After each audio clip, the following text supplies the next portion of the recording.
Hello, everybody. Eddie here, Risk Management Lecturer of Think Education.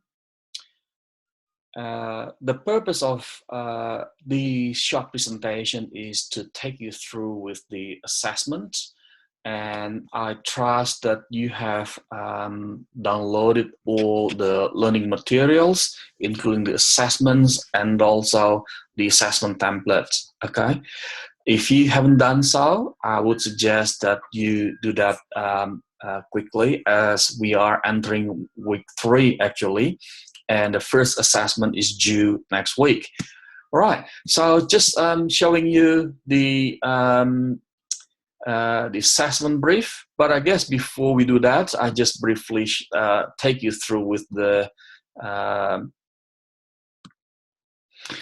portal. This is our portal. And if you look at this portal here, you'll find modules. There are 6 modules in total that we need to learn. And this is your discussion forum and also class messages and announcement. I put up announcement from time to time, and including the previous ones, as well as the module 1 recording. Okay. So let's have a look at the assessment. This is our assessment 1. And assessment 1 here is actually about risk context, or establishing the context. And I would strongly recommend you to go through the appendix as well. Okay, now this is a little bit of context. Blue Horizon, established business, so pretty much about expanding the business through acquisition or purchasing a new business. So it involves some rebranding issue, expanding the business issue. Okay, now this shows you a little bit about the assessments. All right, assessment 1, assessment 2, and assessment 3. Okay, and assessment 1 will focus on risk review report, establish the context, and email to stakeholders and meeting with the CEO. Okay, so let's have a look at the tasks. Okay. These are the tasks that we need to capture. Okay, the first one is about the risk management standard, Australia standard, New Zealand standard, ISO 31000:2009. Okay, how is AS, NZS, ISO 31000:2009 standard used to support risk management practices? Okay. And then we need to identify and describe the scope. And the next one is critical success factors and objectives. These two are related one to each other. We'll have a look at, we'll discuss that in the next few minutes. And then we analyze the stakeholders, right? And lastly, we for this task, we need to look at the 4 risks for the project. Okay. And the second task is basically writing an email, right? The email should highlight everything that we have outlined, starting from task 1A until 1E. Okay. All right. Now let's have a look at the ones that we need to address. Okay. Now this leads me to this section again. You can also look at the again, the learning materials like modules, for instance. Make sure that you have downloaded all the learning materials.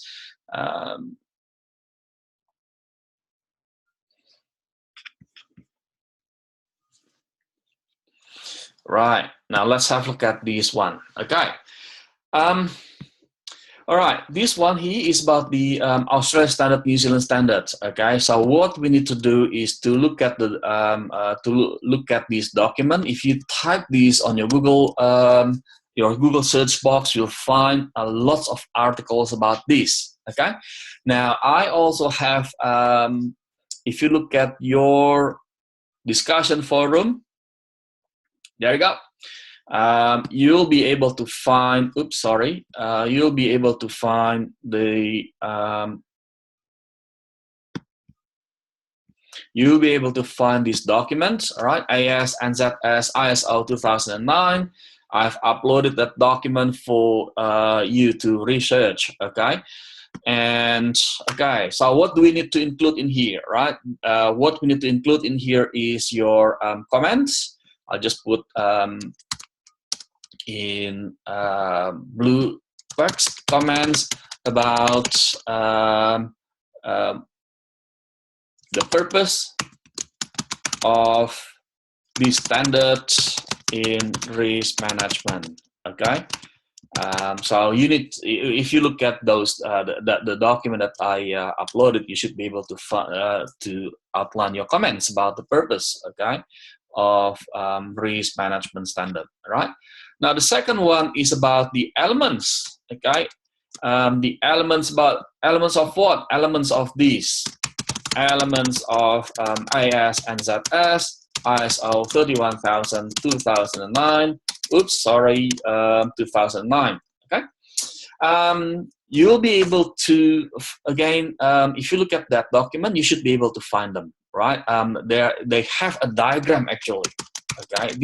I presented this diagram as well in module 1 presentation, right? Look at the diagram. Okay, they have prepared. Okay, now the next one that we need to address is the scope. Okay, the scope in here includes, if you look at, if you refer to the previous presentation, it includes the purpose of scope is actually to put the boundaries of our project. Okay, let's say I just want to take you to a different type of scope. If I'm a builder and you assign me to build a house for you, I need to understand the scope. Okay, let's say you ask me, hey Eddie, build me a house. I build any house, okay, without understanding the scope, right? When you see the house that I built, you may disagree with me. Hey Eddie, I don't want that house. I want a house with 4 bedrooms, 2 bathrooms, double garage, and a swimming pool, for instance. You didn't put the swimming pool. You didn't build the swimming pool, right? So that is the scope of that is the purpose of scoping of any project, including risk management, right? Understanding the boundaries, right? So we normally include the objectives, so we can the objective helps us understanding the scope, okay? But in this instance, at least you explain the elements of risks, okay? The elements of risks that the organization is facing, this Blue Horizon is facing, okay? Or in other words, you can also look at the sources of risk, where risks may come from. Then you scope it. You scope that. You scope the risk management plan according to those sources, right? What are the sources in here? Well, you can look at what activities that they are doing, right? You can look at their activities, right? In here, you can look at the business function that they have, because risk may also come from certain business functions and activities, right? I just outline and, okay? So that's basically scope, all right? Look, when you do your rebranding or when you acquire new business, right, risks may come from anything, from your employees or from, as an example of scoping, okay? So that's an example, okay? Now, you want to ensure that this is aligned to your risk identification. We'll talk about it later, okay?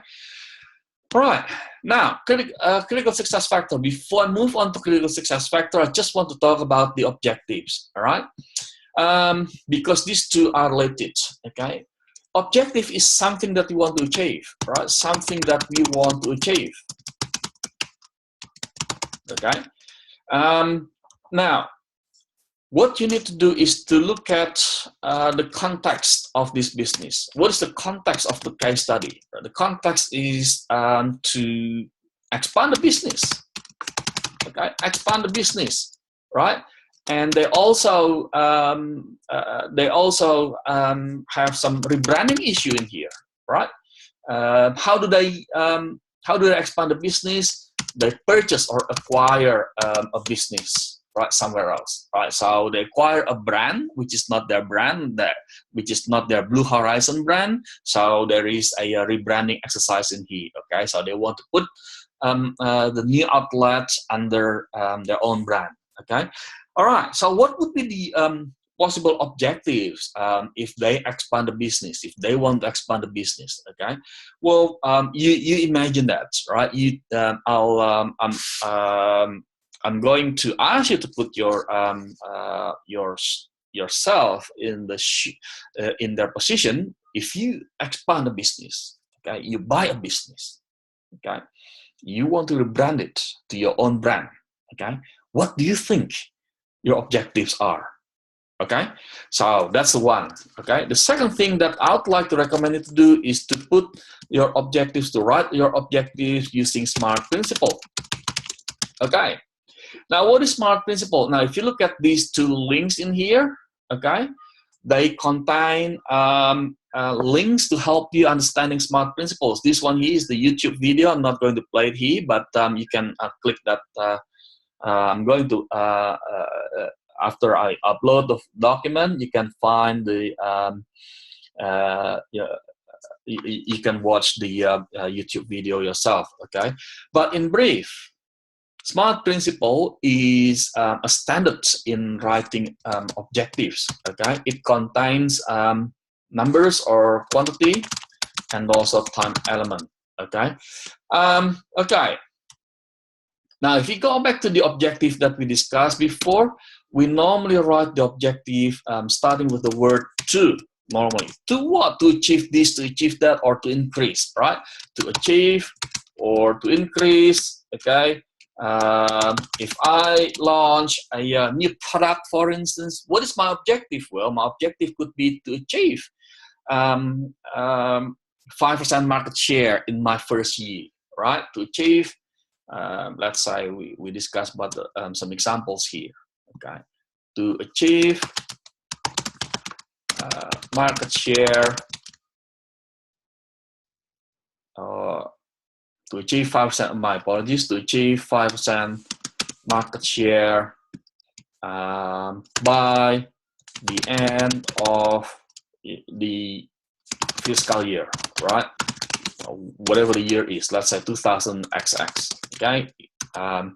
Okay, now let's test this objective, whether it meets SMART principle or not, okay? SMART stands for specific, measurable, attainable, relevance, and timed, okay? Okay, let's test this objective. Is that SMART or not? Does it meet SMART principle or not, okay? First, let's test whether, is it specific? Yes, it is specific. It is about market share, okay? It is about market share. Okay, well, if you don't like the term market share, which is probably too technical to marketing, given that not all of us learn marketing, let's say to increase our sales by 5%, increase sales by 5%, which is quite general in business. Okay, now let's have a look at this objective. Is that specific? Yes, it is specific. It is about sales, right? This objective is not about something else. This objective is specifically about sales, not profit, not market share, not customers' loyalty, not employee engagement. It is specifically about sales. So it is specific. Is it measurable? Yes, it is. 5%. We can measure it. Therefore, to show it is measurable, we need the number, right? Like this one here. We need the number. To show that it is measurable. Just bold it and underline it. Okay, is it measurable? Yes, it is 5%. It is measurable. We can measure it. Okay, if we achieve 3%, then we are not good enough. If we achieve 5%, yes, we are good. We hit the objective.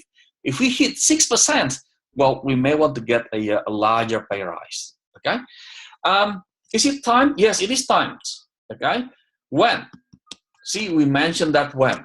Okay, if we don't have this by when, okay, then it could be, you know, 2020, 2050, right?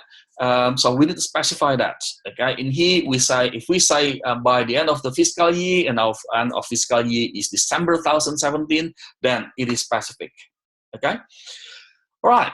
So What about the whether it is achievable or attainable or not? Whether this 5% is attainable or not? Well, look, we normally need to look at our historical data. If historically we achieve 1% or 0% or 2% maximum, then 5% may be too ambitious. But we also need to look at the second piece of information, resources. If we normally did not do anything, this time we say we want to invest in advertising, for instance, and launching a number of new products, for instance, yes, then we could say that it is specific. Okay, it is. We could say that it is giving us hope to achieve it. Okay, so we need to test it, to test whether it is it is attainable or not. We need to understand the historical data and the resources information. Okay, but for your objective, if you put in any numbers, I'll assume it is attainable, because we are working on the fictitious company, and the blue horizon is a fictitious company, so I'll take it as a attainable. Okay.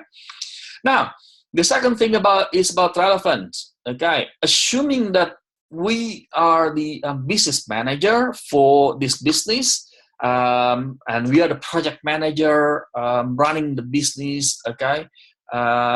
Yes, it is relevant for us. Our project needs to deliver this objective. Okay, so relevance in here is basically about whether the objective is relevant to our job or not, whether the objective is relevant to our skills, to our job description, skill set that we have been building or not. Okay, all right. So that's basically your objective. Now, let's look at the critical success factor. What do we mean by critical success factor? Critical success factor is actually about the conditioning factor, okay, or stepping stone. Let's say it is they are the stepping stones, all right, for us to achieve the objective. Okay, so if we go back to this objective to increase sales by whatever, what are the things that we need to do? Well, if we talk about launching new product, then for instance, we need to ensure that the packaging arrives on time, for instance, arrives on time. Okay, we need to ensure the packaging arrives on time, the formula, right, for a new product is developed on time, and the new machine, for instance, new equipment that we purchase to launch this new product, it also arrives on time. Arrives on time. Okay, so that helps us to deliver this target, this objective for our new product. Okay, so again, that is basically the critical success factor. Okay, all right. The next one is the stakeholder. Okay, what do we mean by stakeholder? Stakeholder is anybody, okay, or any party that has or have interests in what we do. Okay, because what we do will affect them. Okay, will affect them, and what they do will affect us as well. So both parties are connected in here. Okay, there are two types of stakeholders: internal and external. Internal stakeholders are those who work in the same organization. They are our colleagues in the organization. Okay, and the second one is the external stakeholder. External stakeholders are those who are from or who belong to different organization, not our organization. Okay, so this template here suggests that we need to explain who the stakeholders are. We could explain their names here. Okay, and identify whether they are internal or external as suggested up there. Okay, and what their roles are. Okay, what they do.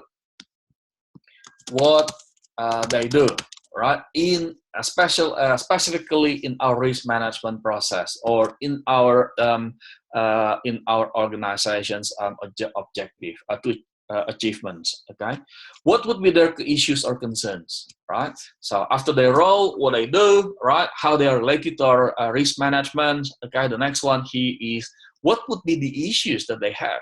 Okay, broadly speaking, top management issues would be about how can I get the profit, how can I deliver the financial performance. Okay, the marketing team may have different issues.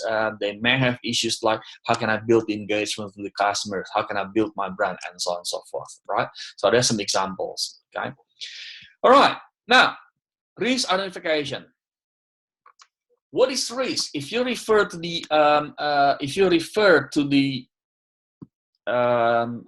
standards, Australia Standard, New Zealand Standard, ISO 31000:2009, you'll find that risk is defined as the effect of uncertainty on objectives. Okay. So what you need to do is go back to the objectives here. Okay.